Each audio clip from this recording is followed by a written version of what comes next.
What's the difference between these two knots? Correct, this one is properly tied, this one isn't. Both are using the commonly taught loop, swoop and pull method, but one is making a mistake you might not be aware of either. You see, when using the method, there are 3 points where you can influence the outcome. First, for the bottom knot, you can have either the left or the right lace up. Second, when making the loop, you can use the left or the right one.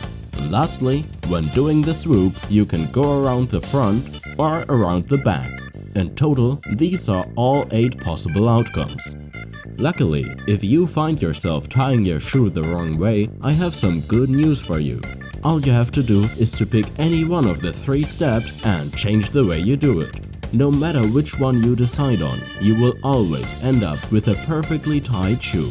And if you have already mastered tying your shoes the correct way, why not try changing exactly 2 of these steps and you should again have yourself a perfectly tied knot.